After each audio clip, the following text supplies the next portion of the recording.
Hi everyone, welcome back to the Tinkering the Future of Work and Life by Bluewaves Boutique. My name is Bernardo and today I'm joined with my beautiful co-hosts Érica. Hi. And Bertrand. Hi.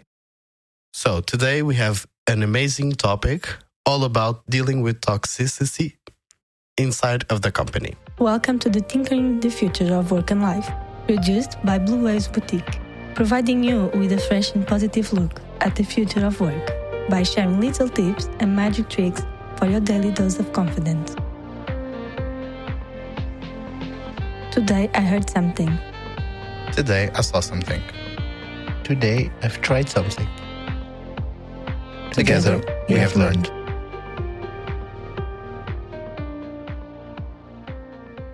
Let's call Britney Spears.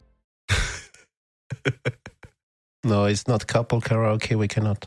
No, I don't think Érica would like to do karaoke now. Not only me, but I think our listeners wouldn't like that as well. So today we don't sing. No, today we don't sing. Never. Never say never. So I think we all know that toxic behaviors exist everywhere, inside companies and outside. No. I know. Innovative information, yeah.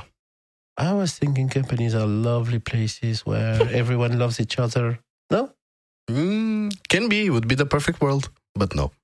But do we know how to deal with toxic behaviors in a positive way? Yeah, maybe first, what is a toxic behavior actually? And how do you define toxic behavior? Because it's quite complex in my opinion. So I think we can start from there. So I think that we can characterize toxic behaviors in three aspects: good, bad, and the ugly ones. Good, the bad, and the ugly. I tell you, we will end up singing in this podcast. One day, if Érica agrees. So the good, the bad, and the ugly. So what is the good? Because I think, Érica, you had an idea about how toxic behaviors can end up good, actually. Well, maybe the toxic behavior normally is seen as a bad thing, of course, because normally we tend to follow the bad examples on life. I believe that you can retain from the bad things always good things. For example, in the toxic behaviors you have in the company, like people talk too much, like the gossips, or the people who tends to influence other people to do the way they want to do things, not the leaders, but the teammates. That's not always a bad thing. You can influence people to do the things in your way, and in the end it can be a good thing. By the way, you're communicating with others. That's a very good point of view, yeah. Yeah, it can, because the behavior is toxic, but depends, correct me if I'm wrong, what you say, it depends a lot on the intention and the end result. Gossips as such can be toxic, or mostly toxic, but in a way, they also carry information, in a sense. So if it's meant with a good purpose to inform someone about something or to motivate someone, it can have a good end. It's not obviously a terrible result. Yes, for example, you have always that sentence, if it would be me, I wouldn't do like that. I will do in this way. Well, you can try it then, but life is not pink, so... Yeah. But sometimes you can have a good behavior. You took the gossip as an example. It's often in a project you can forget someone. It happens very often that when people set up teams for a project or something, they forget to involve someone. And if then you have gossips, people talking at the coffee machine or talking about the project, maybe the information will reach this person and give this person the capability to be involved in the project. So what was basically a toxic behavior, gossip, end up in a good result because you get someone involved who should have been involved and that you forgot. Exactly, yeah. The toxic behavior is not always toxic as such. And gossips, for example, it's not always a good idea to try to tame them or kill them. First, because you cannot. Yes. And second, because sometimes it can be useful because it's a vehicle for information as well. It depends on how you use that information to your benefit. Sometimes, of course, depending on the information and on the person who's gossiping. Exactly. And depending on the gossip as well, it depends on the severity of the gossip, Yeah. Because sometimes we all do that. We tend to comment things with our colleagues or friends. And it can be seen as a good if it doesn't harm anyone or the project itself. Yes. I mean, if I gossip that the water machine is broken, what can you do with that information? Nothing. Buy water before you go to work. Exactly. Very useful information. See? Another phase of toxicity are the bad toxic behaviors. I think this one would be if a person or an employee or a manager or a leader acts snobbish, that would badly influence other people. I don't think there's any good outcome from that type of behavior. It would definitely influence the project, the teams, the way the people communicate with each other, what they communicate, because they would be afraid of the repercussion. You mean someone acting as a dictator, for example, in a project as a manager? Or like a know-it-all. Okay. It can be, yeah. I think that's more an aspect of personality, but I can agree with that, yeah. No, but it is true. Sometimes people have such a behavior that they are an obstacle for good communication in the company, being because one person is snob or one person is yelling or exposing way too much authority when it's not the right moment to do. Then the other people don't dare to talk and to say what they think, and sometimes you can miss informations because of that. For sure, yeah. Another bad one is, for example, blaming people instead of supporting them and empowering them. You have this kind of behaviors in companies, so people will blame people, or people will blame any action. You know, the ones who say it's bad, it's not good, let's not do that, this is not the way to go. But all the time, as a principle, not as a positive criticism, but as a principle, to be against something permanently. Yes, and it doesn't have a very good outcome because then they don't have a solution, just the problems. Yeah, it's just hating just for the sake of hating, yeah. And how about the ugly then? Yeah, because the one we talked about is the one we can see and we can spot because they are very obvious. I think the ugly ones are the ones you cannot detect. You were talking about gossips, for example, negative gossips, people mobbing people or excluding people from a group. Usually it's not made in front of everyone. It's more something which is hidden through gossips, one-on-one discussions, particularly nowadays where people are remote and all the information is shared digitally. Mm-hmm. It's really a problem. Because how do you see that?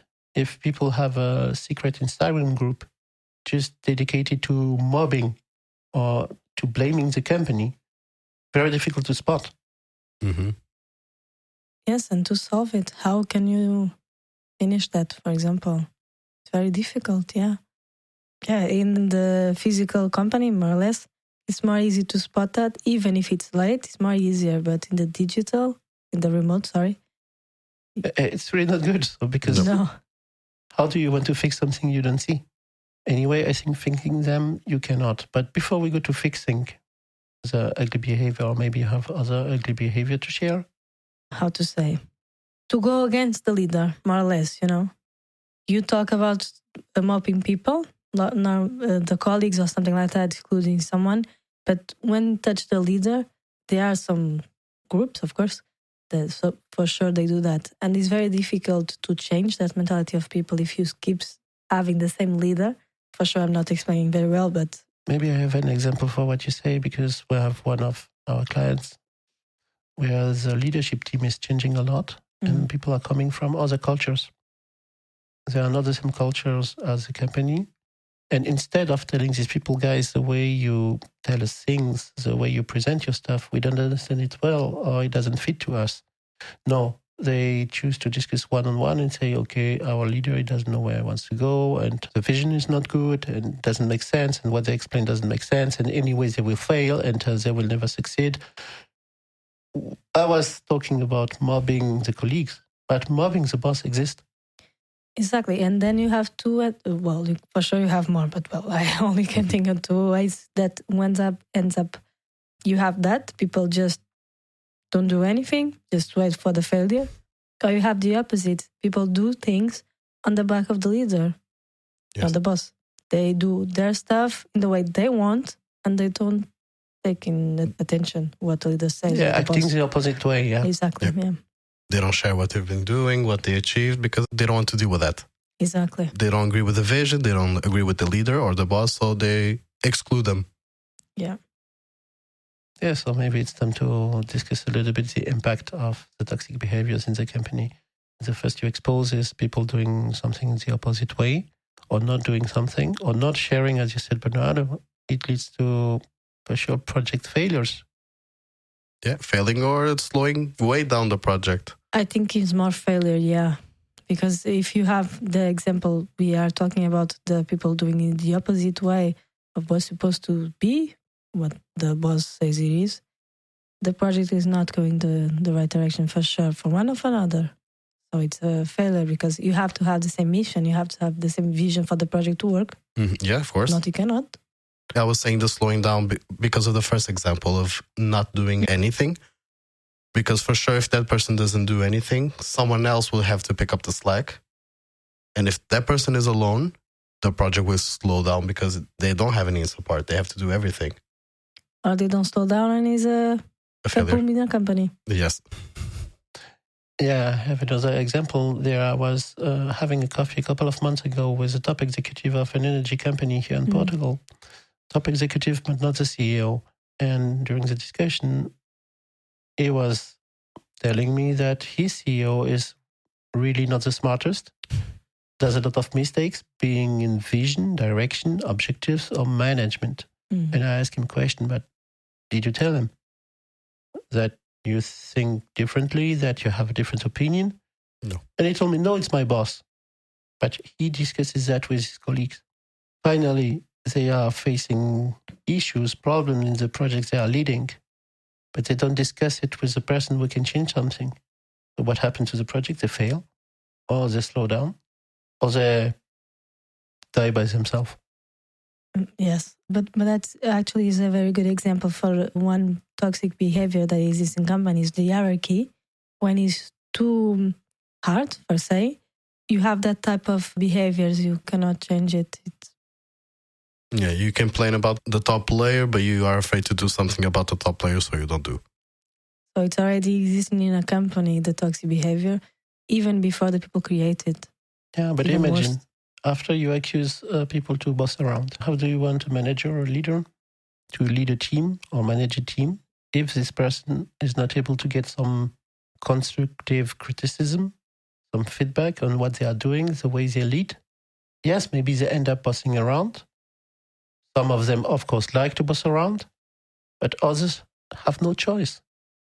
Because if you have this kind of hierarchy where everybody is scared for whatever reason, culture, history of the company, legacy, to give feedback to the leader or the manager, how do you want the manager to improve?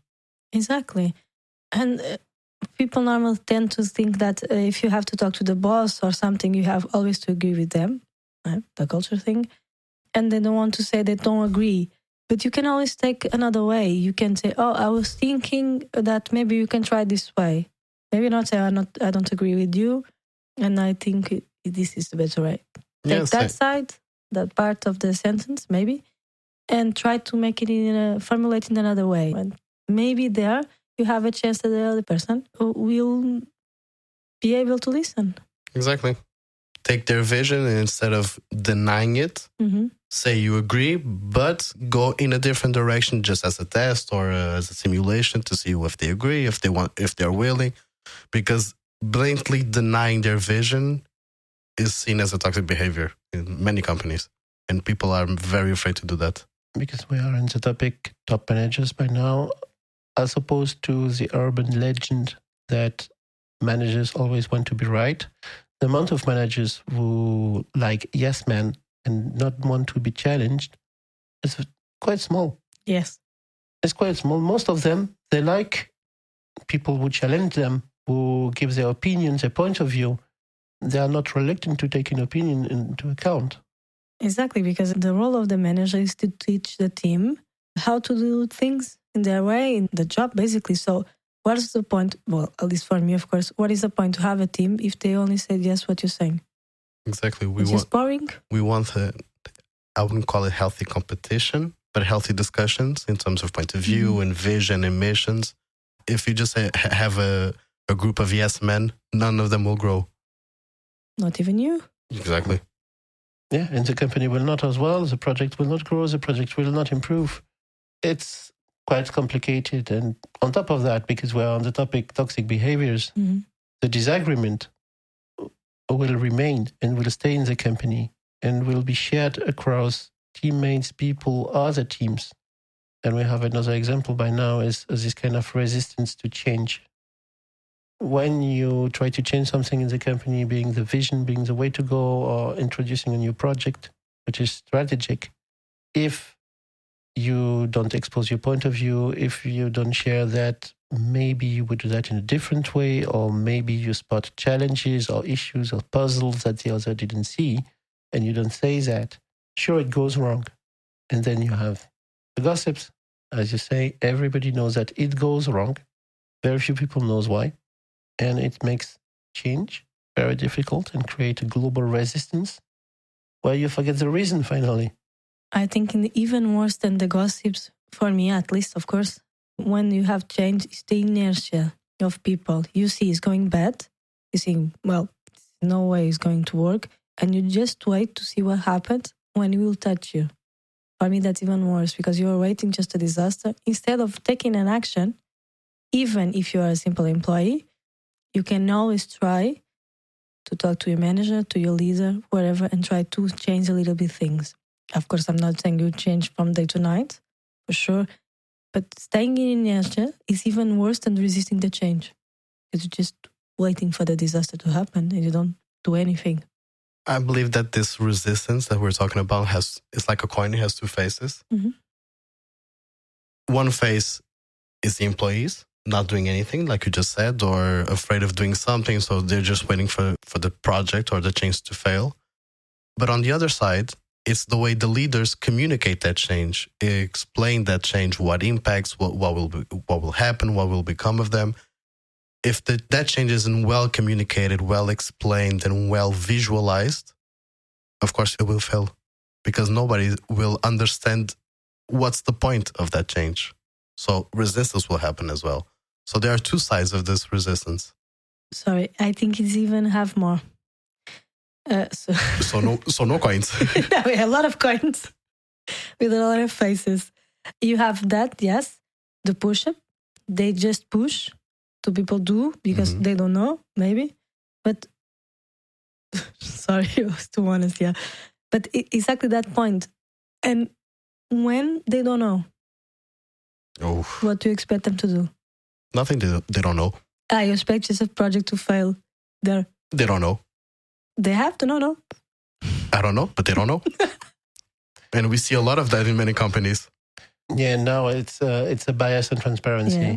People think they are very transparent because they say they don't know. They are not. It's just half of the transparency. Because what other people expect, and if you don't want to foster toxic behavior, you shouldn't stop at, I don't know. I don't know. Sure, okay, fine, you are honest and you're half transparent. But what people expect from you when you don't know is, what will you do to know? And when will you do it? Exactly. Don't push it. The patient. Yeah, because transparency is not something you can do half. I know a lot of companies who put transparency as one of their value. Finally, when they start to put it in the values, they are everything but transparent. It's just look good. It's exactly just to look good. And they act artificially as transparent, like the I don't know. But I don't know is not everything. You don't know, but why don't you know? What will you do tomorrow to know? What did you try and maybe you failed to know? You have to share the whole package. If you don't, people will imagine things. And then you create gossips. Then you foster toxic behaviors. Because everything you don't share, people will imagine it. Of course. And if they imagine it, 99% of the time, it's not in the best way. No, but that's the point. If even the leader or the boss or whatever, the people who's trying to push the project in front, they don't know and they don't do anything to know. If you have that position, for sure you have ways to talk with other people to know there's something. You have this example of transparency also for leading remote teams. Usually when you try to reach to someone who is working remote and you don't manage to do that, naturally, what do you think? This person doesn't work. Mm-hmm. Or this person is doing something. ends up with this person is lazy. And you reach to someone else and you share, I tried to reach him all the day and this person didn't answer. Yeah. But why it's both sides? Of course, it created a toxic behavior. The person who is sharing this gossip has a toxic behavior. But there is a fix as well. The person who is not available could have notified the other ones that he was unavailable. They won't be available for the day. And it's fine. Because if you know, finally, you don't create the toxic behavior. So this kind of transparency and not leaving room for a lot of supposition is a great antidote to a lot of toxic behaviors. You can fix a lot doing that. Sharing information. And you can also share, for example, in the case of remote employee, sorry, I will not be available because my kid is sick or because I have something important to do or because I have an administration task to complete. I will do my work at this time or later on and fine, done. Yes. No toxic behavior. But if you don't do that and you are just unavailable, for sure the other side will think, and usually not the best way, that you are just escaping your work. Yeah, you don't want to answer, yeah. It has ways to fix the gossip, not 100%, of course, because it will exist, but you can avoid a little, yeah. Gossip is just communication. Even if you try to stop it, people will start talking and then gossip will happen naturally. So there are ways to go around it to benefit from that, but there's no way to stop it 100%. Yeah, but for example, one source of bad words or gossips or people mobbing managers is a way to escape. It's a place to say something because they didn't have the right place or they didn't feel they had the place to express themselves. So maybe trying to promote a culture which is more open to feedback, where it's explicit that you can share your opinion even if you disagree, even if it's with a colleague or with a manager, being really open to feedback. And from the manager point of view, when there are unanswered questions, instead of leaving the unanswered question unanswered, as you said before, trying to do everything to find answers to this question, even if you don't have it. So find the person who has the answer. You remove a lot of gossips because you remove a lot of uncertainty, a lot of fears, and you create more confidence. Exactly. Yeah. So start doing something. Yeah. Basically. And stop talking. This as well. It's a great source of gossips. Instead of showing facts and sharing facts, people, let's say, they talk the talk instead of walking the talk. Mm-hmm. They just say, we will, we plan, we want, we wish, we aim. But never we do. And never we did. Sharing facts, even if they are tiny, it's better to share a small fact than a huge intention. Sure, intentions are important to share vision, to engage people, to inspire people. But what people want every day is to see things moving forward, to see the question answered, and to see facts shared. If you say, for example, we will create a program to upskill all the people in the company to new technology because emerging technology. Mm-hmm. And you say that again and again, and people don't see that training arrive available for them, they can attend it tomorrow. There will be a time where people will stop believing it. Exactly. And create gossips and mob the manager. Reorganization in companies. What do employees think? Oh, again. Once again, reorganization in the company. Why? Because usually this reorganization don't come with facts. They come with people talking. They come with fancy slides or boring slides, but they don't come with fact, and particularly not facts that improve employees' daily life. So finally, this kind of behavior, they lead to other toxic behavior because they are toxic themselves. Mm-hmm. Exactly. But doing things instead of talking about things can be a way to fix it. I agree with what you said. Of course, intention is a very powerful tool to inspire others and motivate. But what inspires even more is doing it. Okay, you inspire by their intention, but if you act on that intention, you will inspire even more the others. It's like this famous saying, hell is full with good intentions. Yes. So finally, what do we have with this episode? Because toxic behaviors, there are plenty. It's really exposed. Toxicity has multiple faces. It's something quite complex. And particularly because one toxic behavior triggers the other one. And then you have a cascade of toxicity, which can be really hard to stop.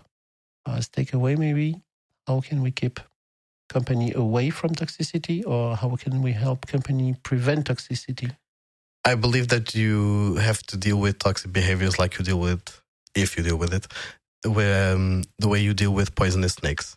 Before you deal directly with snakes, have the right antidote first. Prepare yourself to have the right tools to prevent it and to treat it before just tackling right on.